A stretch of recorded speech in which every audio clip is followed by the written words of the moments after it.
The Padres' master plan is finally being executed. Let's talk about how 2 weeks post-trade deadline, it seems that this roster has come together to become the most dangerous team in baseball and how they are going to go on to win the NL West. What's happening, everybody? Christian Pedersen back with another episode of Padres Digest. Thank you very much for tuning into the show where I, a random dude on the internet, whine and opine, under and overreact about all things Padres. If you want to drop a comment on anything this video or other video related, please do so. Happy to make content on anything you guys want to hear about. And also, if you could hit the subscribe button, it would be much appreciated. I want to talk about how we are in the midst of, as of recording this right now, one game back. In the midst of, if you look at the last column there for the last 10, we are the hottest team in the NL West. We are chasing the Dodgers close behind. Finally, we are putting some distance of great note between us and the Giants as of right now, us recording this. Also, we are at this point in the season where we are playing the Giants for 3. Then we are heading over to play the Dodgers and then back to the Giants. Show you the rest of the schedule here. We're in the stretch right now where we're going Giants, Dodgers, Giants. That's a monster stretch. Padres are doing the best right now out of any team in the NL West. Since the trade deadline, it's been 13 days with this new team permutation, and you can say that that's a small plan or is a small sample size. I get it, but I think it's also been a significant sample size in the teams that it has come against. And in looking at everything, we have won every series since the trade deadline. I argue that if that's not the goal, what is? I can't honestly expect a team to go ahead and catch fire and win 26 in a row or something like that. That's unreasonable. But winning 7 out of every 10, which I'll remind you is where the Padres are at right now. 7 out of 10 and 12 out of their last 15. The Padres winning series is a fantastic sign. I get what you might say to me, Christian. That is that's a very low hanging fruit. It's fantastic that they're winning series. That's what they're supposed to do. They're a professional baseball team. You're supposed to go out there and win series. But we've been through stretches this season where the Padres have had losing streaks, but also lost series upon series upon series because of being able to point to X, Y, or Z issues, be able to point to, these 4 slots in the lineup didn't hit very well. It could have been when guys were on DLs or the ILs or on stints of ups and downs, or we had a Hayward or a Gurriel or whatever. But that's kind of the point that I'm getting at, is that we had a couple of different runs this season where we had a mixed bag of not what was ultimately the goal to have out there. And looking through all this, apologies for that sneeze. This is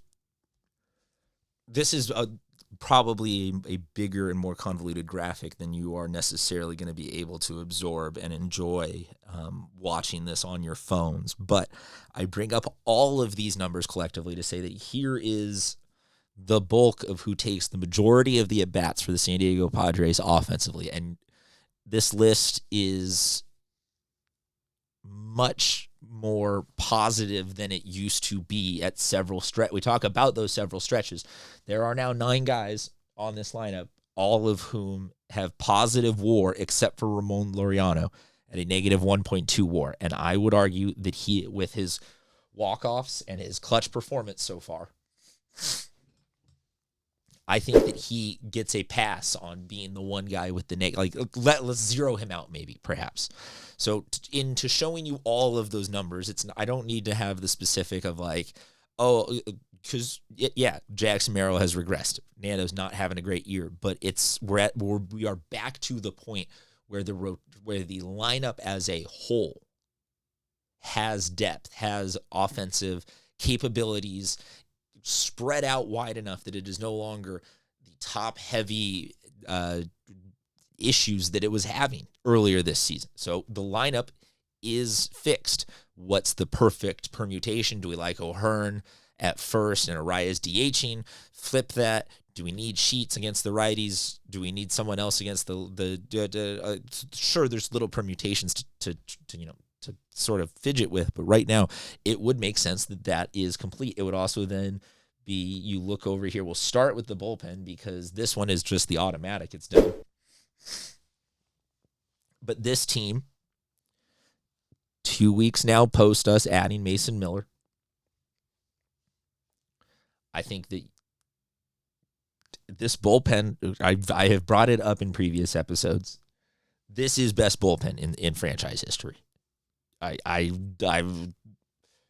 You can have one that you liked better. You can have one that was more favorite, that was your era, that was your boy, that was your whatever.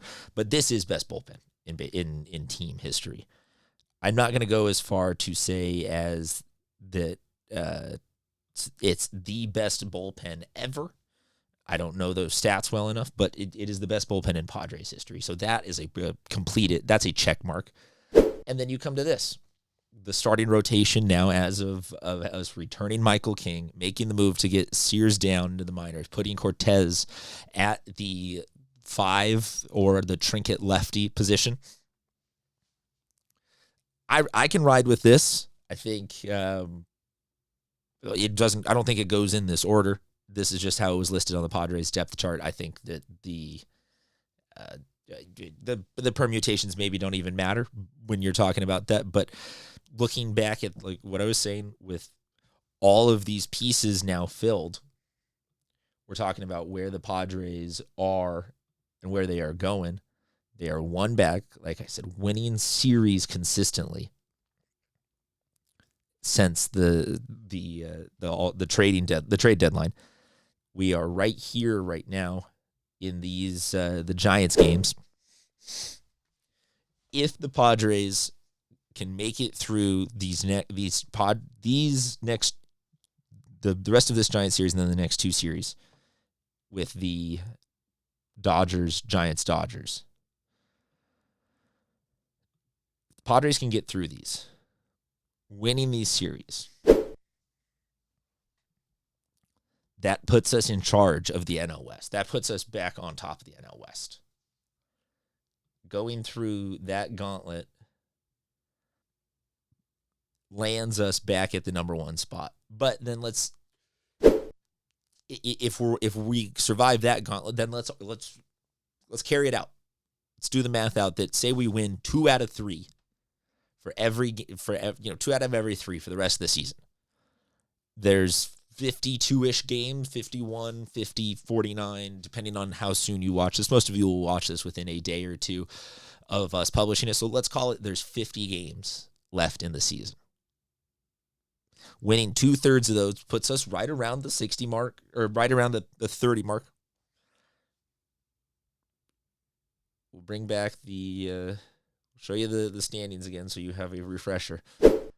Pods at 67 wins right now.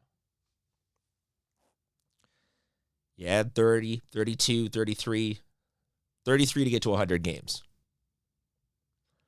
So continuing out, it seems like if we're somewhere between 95 and 105 wins, that's usually the optimal space that you want to be in to be a very confident, projectable playoff team. That's not like, oh, we're squeaking in, or like maybe we lose the NL West by a game. But if we come in at somewhere between, like I said, 95 and 105 wins, I have every confidence in that team going into the playoffs being like, okay, we can win not just a series, but if we can win this series, we can win that series, we can win it. To me, this all feels, like I said at the beginning, the master plan has finally come together. This feels like the end game is assembled. They still have to do it. They still have to get there. But I am more confident now than at any point that I have been this season that the Padres have finally found a grouping and ordering of players that allows them to consistently win series. And that is that's what baseball success largely historically has always been built on, is just that ability to win more than you lose, and to have that translate out to, we might not sweep, but we can always win best of 5. We can always win best of 7. And so that's where my mind is at, is that from what I'm seeing 2 weeks in to the new permutations of these guys post-trade deadline, I'm loving this. I am as confident as I have been in the last couple of years. And you can say, oh, you're a homer, you get paid to do that. Not the last couple of years, just been this season. So I can confidently say that balancing the homer with just the Padres fan that I have been, maybe you'd feel differently. Drop a comment. Let me know if there's been any span where you feel like there's been a more playoff-ready Padres team. But right now, I'm absolutely loving what I'm seeing. All the losses that we have dropped in these last couple of series have just been the random one-off stinkers. Pavetta getting blown out by the Sox, whatever. We blow out by the Diamondbacks. If you're going to drop one stinker that's just sort of categorically like, oh, that guy just had a bad day on the mound, that's fixable by just you have a way shorter leash in the playoffs. You go to the bullpen that is our best bullpen ever. So that's what I'm saying. I think it's all kind of coming together. Let me know, though, what you think, where your confidence index is right now on the Padres with all of these new players. Like I said at the beginning, also, if you could hit the subscribe button, it would be much appreciated. If not, no worries. Talk to you guys soon.